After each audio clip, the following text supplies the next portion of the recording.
What's up? That's right. So I have a little confession to make. I actually hate writing a lot, which is hilarious because I feel that over the past year, God has called me to write a little bit, and it's not anything crazy.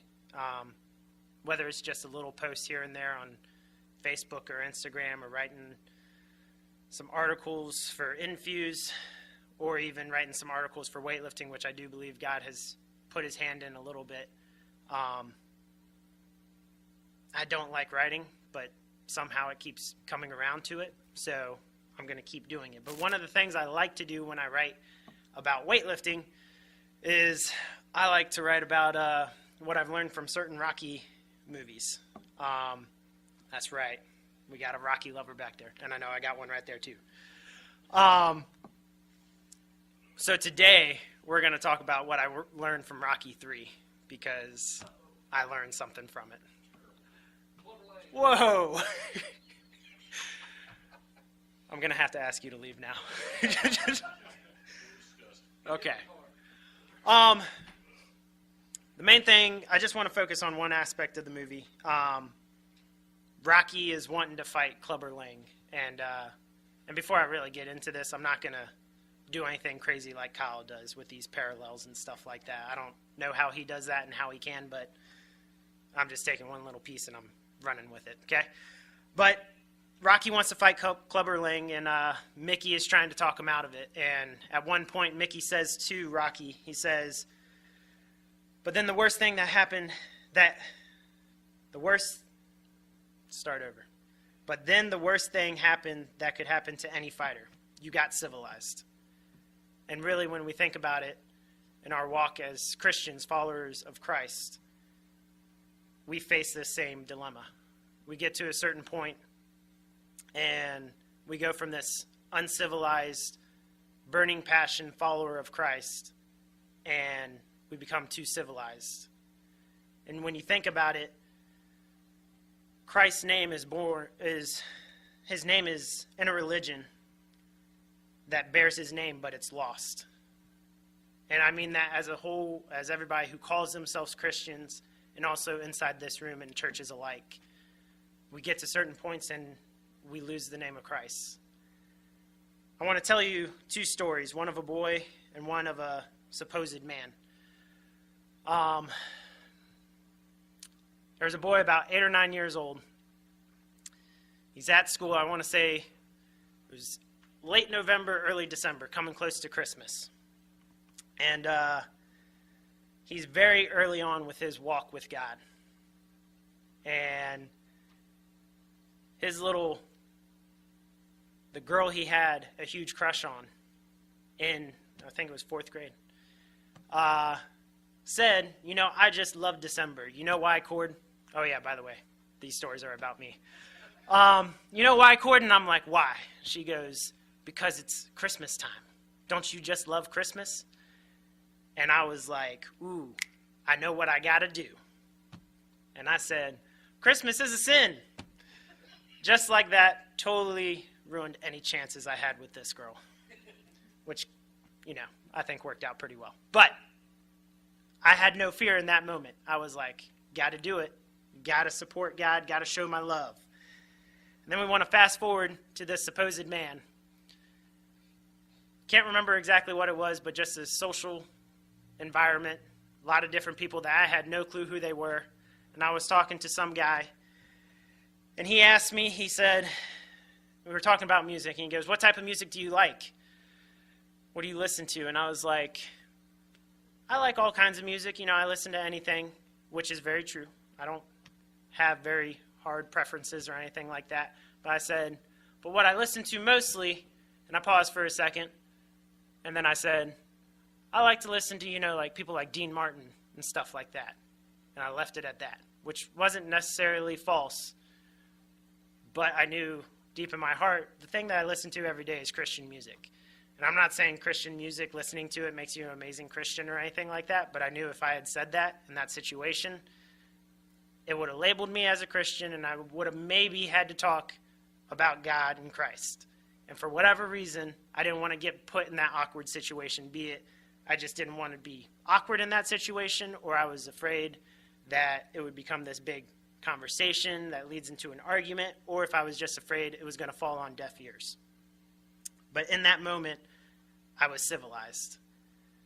And the question is, what happened between that boy who was so fearless to tell his crush that Christmas is bad, and to this man who was just afraid to say, yeah, I listen to Christian music? Because chances are it probably would have just ended up being, oh, okay, cool, and that's it. Because, I mean, like, I thought I didn't want to get into that conversation. He probably more so wouldn't have wanted to get into that conversation at that point. But what that boy learned in that instance, to expound on that story a little bit more, is that Satan fights dirty and life can hit hard. Because he told that girl that Christmas is bad and God doesn't want us to do it. And the other boy who had a crush on that girl overheard and decided, hey, that's a good reason to punch him in the arm to impress the girl. I got punched in the arm. I was like, it says in the Bible, I remember hearing this not too long ago, that you will be persecuted in my name. And I was like, this is cool. But then I started to realize it kind of hurt. And then the next day I had a bruise. And it was a pretty good reminder for a few days. And it just, it had an effect. And slowly but surely, I lost that zeal for God.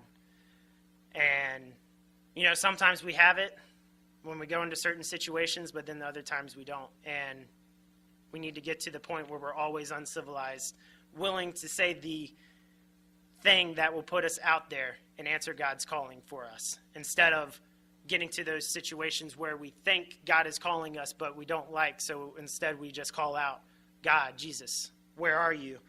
Why would you bring me here? Because we let fear take over. We go from uncivilized to civilized. One of the most uncivilized people in the Bible, I think, John the Baptist, because let's think about it. This man's walking around in camel's hair, just drinking some honey and eating on locusts pretty much. And you got to admit, think about that right now. Some guy came up here and was talking, and you think I'm pretty bad in just flannel and jeans. This guy comes up in camel hair, and he starts talking about Jesus and God. Everybody's going to think this guy is nuts. Why is he up there talking to us about Jesus and God? But he was uncivilized and had a burning passion for God and Jesus, and he set the way for Jesus. But even he, I believe, had his moments where he became civilized. If everybody would turn over to Matthew 11.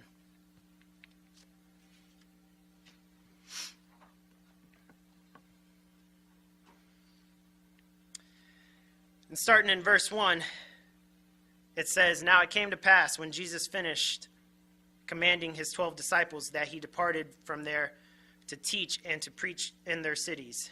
And when John had heard in prison about the works of Christ, he sent 2 of his disciples and said to him, Are you the coming one, or do we look for another? And Jesus answered and said to them, Go and tell John the things which you hear and see. The blind see, and the lame walk. The lepers are cleansed, and the deaf hear. The dead are raised up, and the poor have the gospel preached to them. And blessed is he who is not offended because of me. John wants to know while he's in prison if this is Jesus. Are you the one? Are you the coming one, or do we look for another? Seems like a fair question, but when we think about John's life leading up to that point, it really doesn't make sense, because this is the same man who, when he heard Mary's voice in his mother's womb, Elizabeth, he jumped. The same man who, when he baptized Jesus, saw the Spirit descend upon him. The same one, when he saw him walking by, pointed and said, Behold, the Lamb of God. And the same one who said that he must increase, he being Jesus, but I must decrease. So when John says, Are you the coming one, or do we look for another? I think he was actually going for more something like, Aren't you the coming one? Aren't you the one? Should I be looking for someone else? because I see where I'm at right now, and I don't like where this is heading. I feel like I know where this is going. And Jesus tells him of all the things that he's doing, and then finishes off by saying, and blessed is he who is not offended because of me. Because I'm not coming, John. This is the calling I have for you. Do not be offended. Do not lose faith because of this. Fight the fight. We all face these same struggles and fears, or what we call our struggles and fears. But last time I checked, most of us haven't had to face prison because of our beliefs or death. But when we hear God's call for us, we tend to get scared and become that civilized person and do things in order to get out of that calling. I want to talk about a man who I have been looking up to now quite recently, and I'm trying to be more like. If everybody would turn over to 2 Samuel chapter 23, and we will talk about this man. I also believe he is truly an uncivilized man.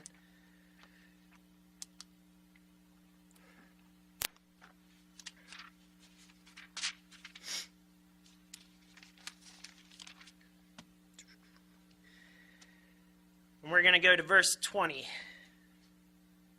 Anaya was the son of Jehoiada, the son of a valiant man from Kabzeel, who had done many deeds. He had killed 2 lion-like heroes of Moab. He had also gone down and killed a lion in the midst of a pit on a snowy day. And he had killed an Egyptian, a spectacular man. The Egyptian had a spear in his hand, so he went down to him with a staff, wrestled the spear out of the Egyptian's hand, and killed him with his own spear. Anaya was as uncivilized as they came. But the main thing I want to focus on there is the fact that Anaya chased a lion into a pit on a snowy day. Because in my mind, that makes no sense at all. Because first off, he saw a lion and said, I'm going to chase that. It didn't say he had an encounter with a lion. He chased a lion. And then secondly, it was snowing, which I would think the animal would have the upper hand. And then he chased it down into a pit. Again, I feel like the animal has the upper hand in that. But he chased it into that pit on that snowy day, and he slew the lion. Any civilized man would run from the lion, because that's the smart move. That's the easy move. But the uncivilized man chases the lion, and he chases it for God.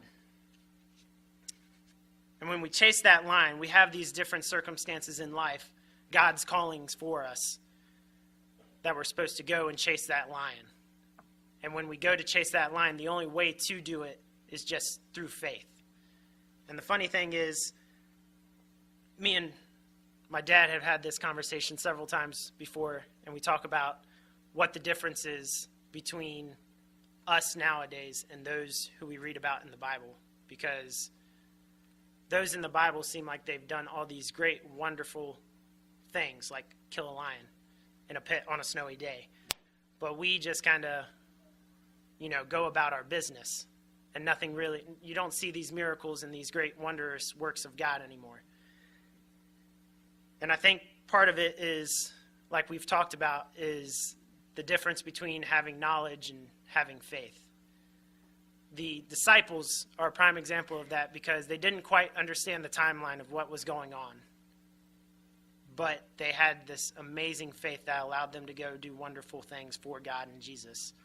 Where we have this knowledge, supposedly, we don't know it all for sure, but we have more knowledge and we understand the timeline maybe a little bit more. But where's the faith? Where's the wonderful works for God? Because we read about people like Anaya, and then you read about people like David, who took on a bear, a lion, and even took on Goliath. We have Daniel's in the lion's den, Shadrach, Meshach, and Abednego versus the fiery furnace. The disciples, like I said, who casted out demons and made the sick well. Peter, he walked on water. Albeit brief, he walked on water. You had Sarah, who conceived and gave birth to Isaac. and you have Abraham who went to sacrifice Isaac. You have Gideon and his 300. You have Joshua marching around Jericho. If you want to read about faith, we can go to Hebrews 11 and spend all day in there. But then you have us. You have myself. And I hear God calling me out into deeper waters, but instead I settle for the shallow end. I say I have faith that can move mountains, but instead I just play with sand. I say I walk by faith and not by sight, if I could just get my feet to move. And it's the fear that holds us back. But the thing we don't realize is all these patriarchs who did these great and wonderful things did it with no promise of success. God didn't tell Abraham, hey, I want you to go sacrifice your son, and at the last second, I'm going to tell you not to. He just said, go sacrifice your son. Abraham went and did and had faith that God would deliver his son out of it. Whether he told him not to at the last second, or if he killed him and sacrificed him, and God would raise him up from the dead.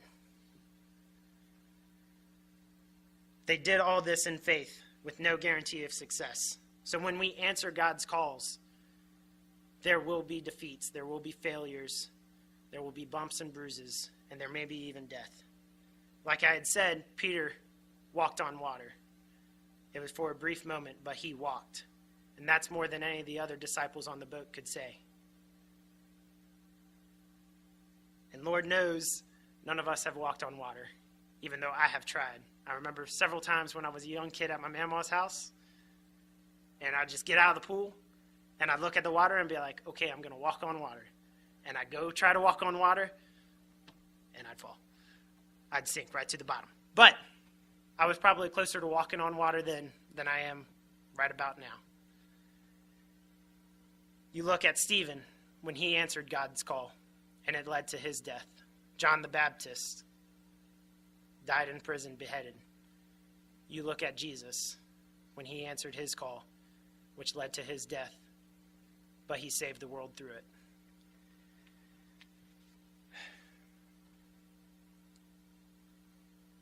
Turn over to Joshua 1:9.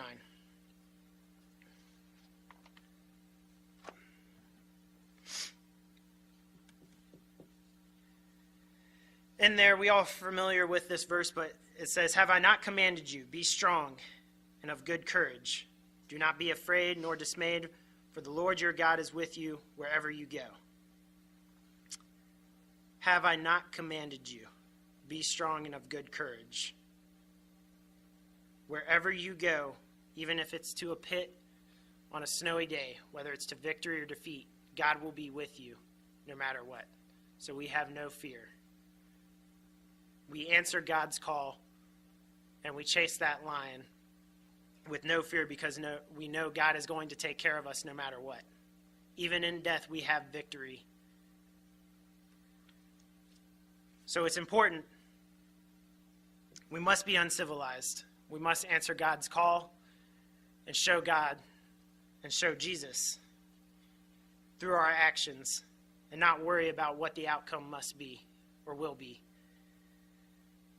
There will be scars and defeats, but God will be with us every step of the way. So let us chase the lion.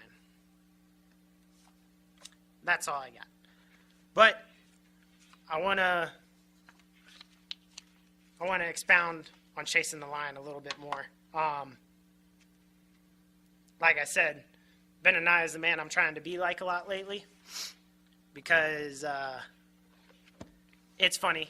Everybody knows that we got the whole CrossFit gym thing going now. And I want to give testimony to God and Jesus because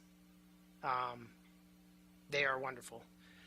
And so everybody knows I was at the YMCA, and I thought I was going to get that Olympic coach position, which I was super stoked about. And then that wasn't happening. So then I was like, okay, I need another job. And thankfully, Kyle stepped up, and he got me part-time work working with him. And I was like, okay, cool. This is what I'm going to do for now. And maybe down the road, the window place will want me to work full-time, and I'll just quit the Y, and then I'll have that, and boom. I'll be, looking pretty good for a while. But then out of nowhere, me and Coach get this opportunity to take over a CrossFit gym, which at first sounds hunky-dory because we've done that before. But to be perfectly honest, that was scary as all get out because we had done that before. And in my opinion, we didn't do the best job running that place. It was good and successful. It did fine enough to get us by, but it wasn't what we had wanted it to be. And it's funny with all the timing of this because, like I said, Anaya has been my focus lately. And the first week I started to work with Kyle, at the end of the week, I went to Heather's, and we ended up at a bookstore, and I picked up a book called In a Pit with a Lion on a Snowy Day. It focused a lot on Anaya. Go figure. When I finally got home and I read the first chapter, it kind of went over the premise of, God calls us to chase these lions, and these circumstances are never going to add up because you're always going to have that snowy day and that pit, and it just doesn't make sense. But we should chase the lion for God. So I read the first chapter, and I remember immediately thinking to myself, I have no lions in my life to chase. There's nothing going on. Maybe I had some when I was younger. Maybe when we had that CrossFit gym, I had a lion that I was chasing. I think I let it go. And the very next day, while I was at work with Kyle, was when I got the call from Coach saying, hey, there's these people that want us to come run their CrossFit gym. And immediately, as soon as he said that, my mind went to the fact that last night I said I have no lions to chase. And I specifically said maybe it was the CrossFit gym, and I let that go. And then it got real scary for me because I was like, what's going on? This doesn't make sense. So, but I had to say yes because of the randomness of it and the timing of it. And I went a couple days. We talked to the guy and went and checked out the gym.